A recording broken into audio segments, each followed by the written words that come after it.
deadline. Absolutely, yeah.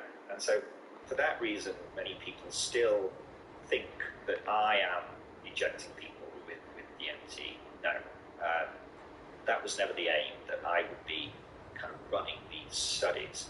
All I wanted to do was plant that seed in the scientific consciousness, so to speak, get people to notice it,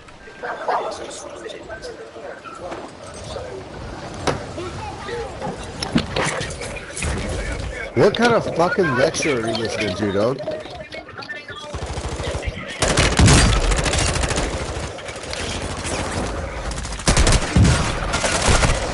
Quit fucking. Turn your shit down. At least turn your mic down. You might have to turn that shit down, bro. Yeah, turn your mic down, turn whatever listener down. Suckmydick.com. Oh, you're a great fucking teammate, bud. Suckmydick.com. Oh god. We got a troll, that's cool. I am not a teammate, I am a god. Oh my god. Alright. Yes. I'll just fucking turn this shit off. Alright. Suckmydick.com. Demonstrated right. they could stabilize its 30 minutes, 30 minutes, and it was tolerable. These people weren't freaking out, they weren't going mad. Their anxiety levels peaked at the start of the experience and then settled back out pre-dose level. Very comfortable in space, their heart rate, again, same deal, blood pressure. The Church of Crimp, every Sunday. What they were experiencing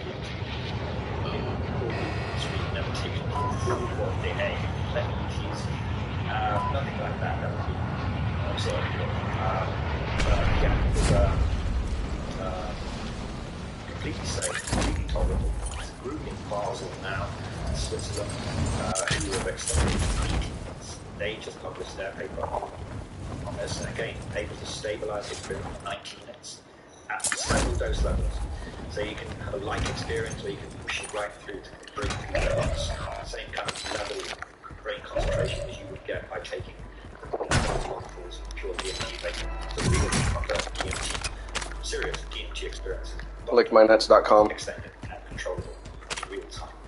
Now, what are they doing with these people? Like, while they're infusing these people with DMT, what are they doing specifically to measure stuff? Like, are they literally, is there someone sitting on a chair next to them, talking to them and asking them to talk about stuff? Are the people that are under the DMT that are getting infused, are they writing down notes? What are they doing? Not at this stage. So this was really a safety and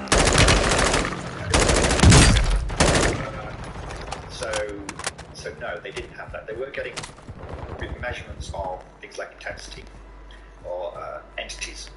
This was actually done after. I think this was done after they time period. So they were being told the time, 1 minute, 2 minute, 5 minute, 10 minute, so they could have some connection to the outside world, so to speak. Yeah.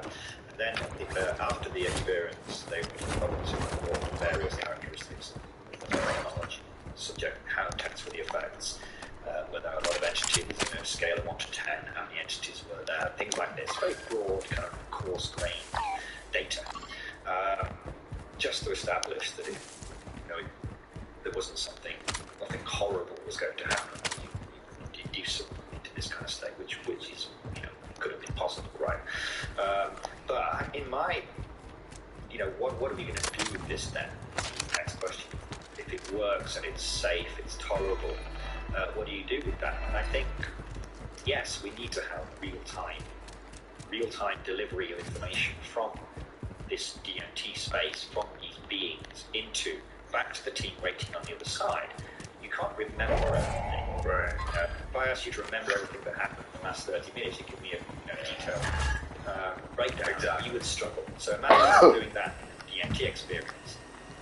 Forget about it. So what you do is you need some technique, which will need to be developed to actually deliver information in real time. What would that look like? Oh, look at this. What sort of tool could we use to do a sort of of alive sort of like delay. How Remarkably, actually, what I hoped would happen is that the DMT state, as I said, initially it's roller coaster phase, it's disorientating, you don't know where the fuck you are, you don't know what's happening, everything's moving and changing very rapidly. And I was hoping that once the brain settled and stuff, Get him. stabilize, the brain will settle, and that the experience would, of course, progress quite rapidly. Things would change, but it would be more stable, more navigable, more coherent. That seemed to happen over time. So that's great. That suggests that yes, you can navigate, or at least you'll be able to learn to navigate the space and to establish communication within space. That should be possible. Then, how do you get in real time? And there are a number of ways you can think about this. One is, of course, alternatively, you might have had a machine use. Of course, he was most well known for LSD. He had What the fuck? a deep interest in DMT as well, and he developed this device, which was Eliminated. two typewriters really. Oh, fuck. And each key was matched I should have killed that bitch. of some kind of each subjective experience. And so you would go under in the DMT space, minister DMT, break through the DMT space, and you would, rather than having to speak, you would use this keyboard, which you need to be trained upon, of course, to deliver information. You have these old, like, paper roll pen, that kind of thing. Mm-hmm. And so Timothy Leary, in a way, was kind of way ahead of his time here. He was already thinking about how do we get information back. So you can imagine something like that. It would be much more sophisticated, of course, than what Timothy Leary could have constructed at the time. But it was something like that. You would have some kind of device you would have to be trained upon. The voyagers would be trained to control this device in real time, deliver certain types of information, and what that information would like. Specialists, mathematicians, you need cartographers, you need artists, you need theologians, you need philosophers, physicians, you need a whole group of people with different specialisms to think about what kind of information Get him. make sense. Get him. You also might use artificial intelligence. So this is something I've been thinking about recently, is can we train?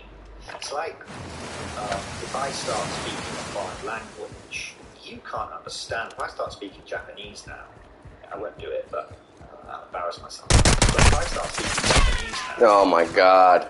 then you won't have a clue what I'm saying. What the fuck are you doing? Spoke Japanese, obviously, or an artificial intelligence would know that I'm speaking Japanese.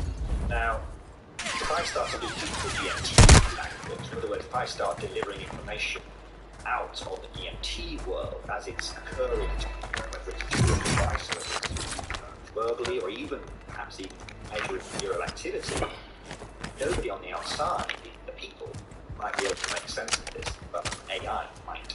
The same way an AI might be able to decode Oh, fuck! I started speaking Latin or something, the AI would detect that I'm speaking Latin, decode that, translate it into English. You can think of an AI as being able to decode and try to make sense of this information coming out of the DMT space and make sense of it. To maybe can reconstruct the geometry of the space, try to think about, well, he's talking about certain shapes, he's talking about certain patterns. Is there a mathematical formalism that can be used here to think about what the dimensionality of the space that he's experiencing? If you go into a 7-dimensional space, it's imagine, like, we describe this consistently, not 7-dimensional, but necessarily, but going into high-dimensional spaces. How do you test whether someone really is? They say to you, look, I was in this world, it's in more dimensions than normal. These elves, these fucking little elves were coming, and we have these 7-dimensional Fabergé eggs, as Terence McKenna used to call them. How do you prove that they really are experiencing a higher dimensional object? It seems you could get a mathematician to go into space. Know how to formalize dimensional object space looks like. You can maths quite easily, I guess. But actually, being able to conceive what a 7-dimensional object would look like is impossible. You can't do it. Our brains, the DMT says, the brain can't construct spaces. It's used to. Oh my god. Again, I'm going off on a tangent here. That's also why DMT is kind of very difficult to explain. Why can the brain suddenly start constructing high-dimensional worlds? So if we can prove that these individuals really are experiencing a higher dimensional world, 4, 5, 6, 7, 8, 9 dimensions, that in itself gives some weight to the idea that there is some other space. This really is some What the other fuck happened to y'all? that we're interfacing with here. So how do we prove it? Well, you can think of tests that you might give the subjects. But you might ask the subjects to describe what they're seeing, describing the way light, the shapes that they're seeing, the kind of structure that someone experienced. Perhaps a topologist or an algae Fuck! high dimensional. You were getting a tan. That boy getting a tan.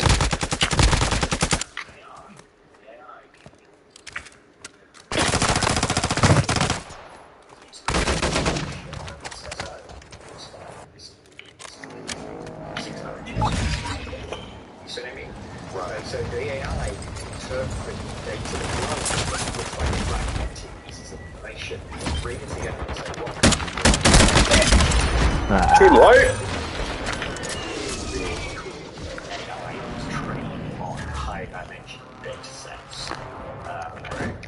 You know, if you sit down to the mathematical formalism,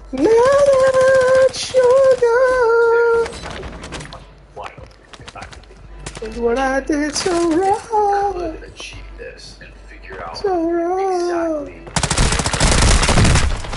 Fuck. how many dimensions there are and sort of like map this other world to like a much better for us, and what sort of what could we use this for, and what would be the implications of being able to get some sort of a real grip on what's going on there and where it and what it is.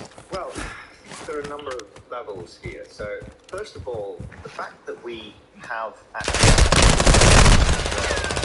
the fact that our brain can construct a world that bears no relationship to our Suck. reality, that is inordinately complex, rich, dynamic, filled with intelligent beings. Of course, Crimp Fugly with the most kills.